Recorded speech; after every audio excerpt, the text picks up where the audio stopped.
Te voglio bene assai, ma tanto tanto bene sai, è una catena ormai, che scioglie il sangue tante bene sai.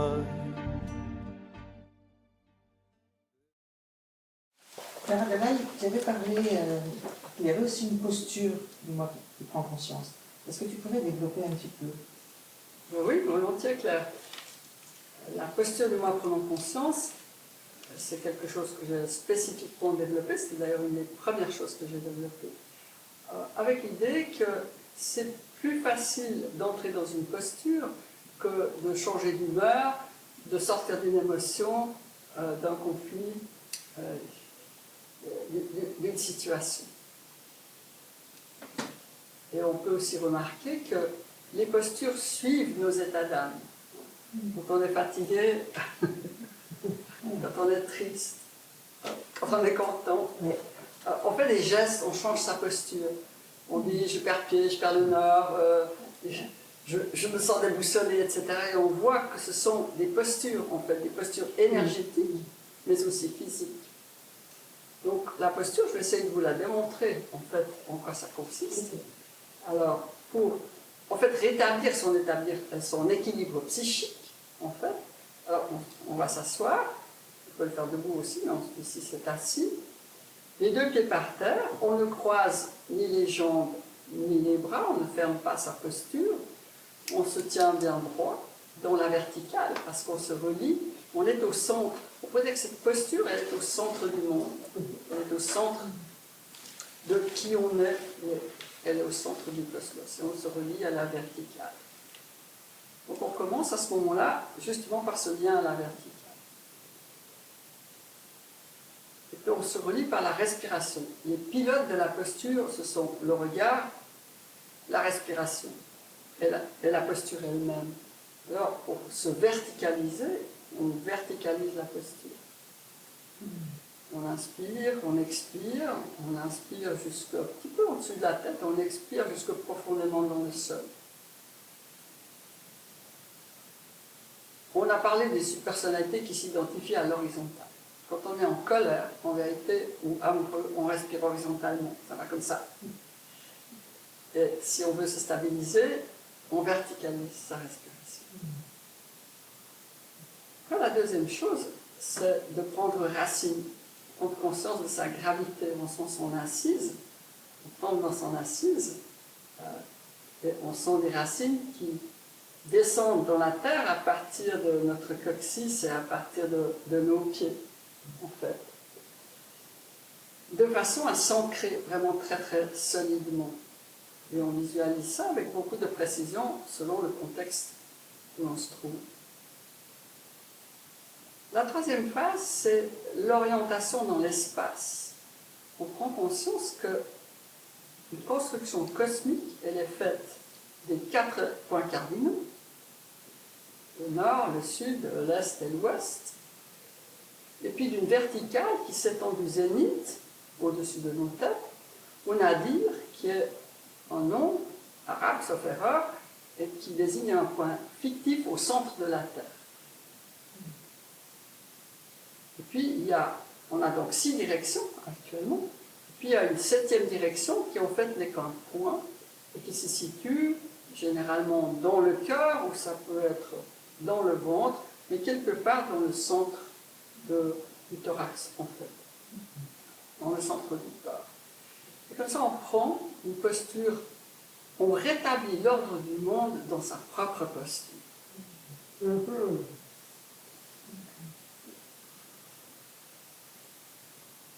Et puis, on ajoute ces éléments un par un, puis on les globalise chaque fois. Une fois qu'on a exercé tous ces éléments, on peut les globaliser et les mettre en place en quelques fractions de secondes. Et là, on prend le temps de les détailler. Une fois donc qu'on a la verticale, l'enracinement, l'orientation, on pense au volume. Le volume est un point très important parce que, on l'a déjà un peu décrit, mais les subpersonnalités, les énergies des subpersonnalités se meuvent à l'horizontale, entre avant et arrière principalement. Et le moi prenons conscience est un volume d'être. C'est une posture en 3 dimensions. Et se sentir en 3 dimensions, c'est quelque chose d'inhabituel pour nous, parce qu'on ne se sent pas en général. Voilà.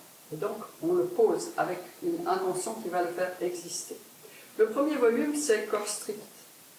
Donc, on sent les contours de son corps.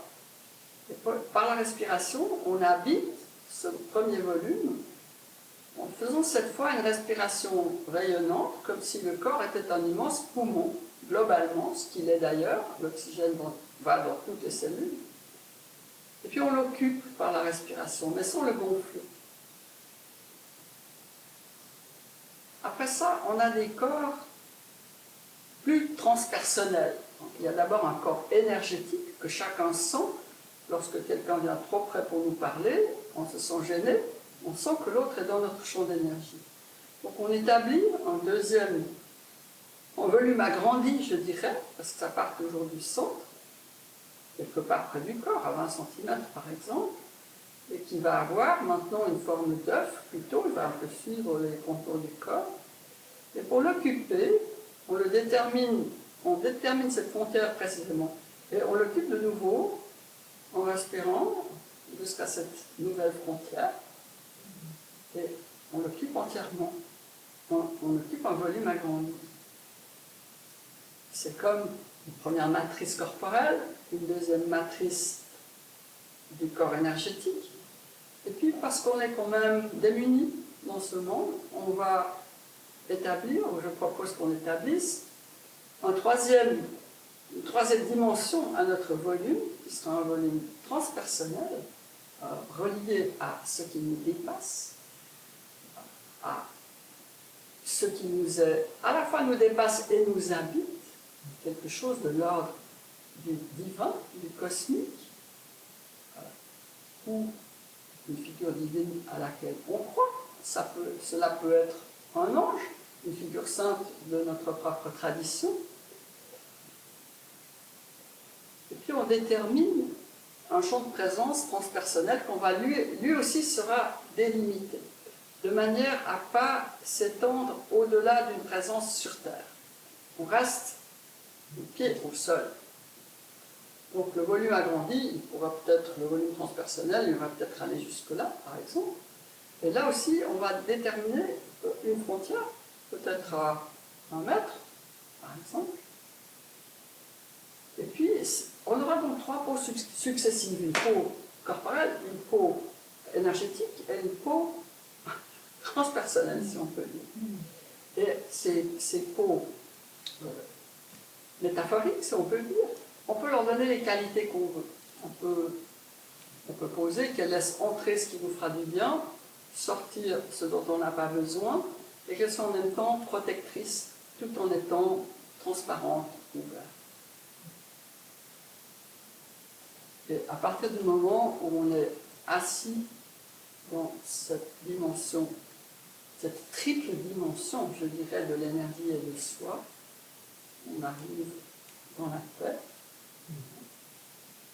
Et à partir de là, et ça c'est vraiment la posture du mindfulness, et à partir de là, on peut très facilement stabiliser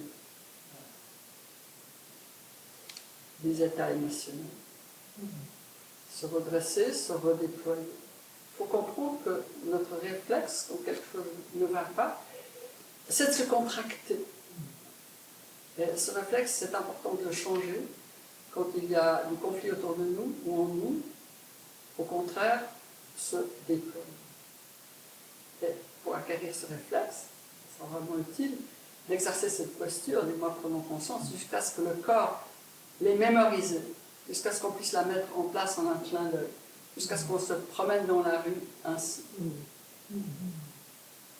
Et est-ce qu'il y a d'autres caractéristiques comme du moi qui prend conscience qui font qu'on puisse sentir qu'on est à cet endroit-là? Il y a l'enracinement. Les autres caractéristiques, oui, il y a l'enracinement, il y a surtout la dimension plus grande dans laquelle on se sent. Et l'espace dont on profite, c'est un espace dégagé, c'est un espace de liberté. Et il y a aussi que dans cette place, on est conscient du monde de soi en même temps que du monde environnant. Et au fond, la définition de la relation, c'est que je suis présente à moi-même et présente à toi, et que quelque chose peut circuler entre nous. Mais c'est comme un pont. Toi dans ton pilier, moi dans mon pilier. Et le manteau du pont qui nous relie. Mais je ne saute pas sur ta rive. Et tu ne sautes pas sur la mienne. C'est ce qui se passe dans la fusion. À ce moment-là, il n'y a plus de pont. Et ça nous permet une double présence et un réel partage.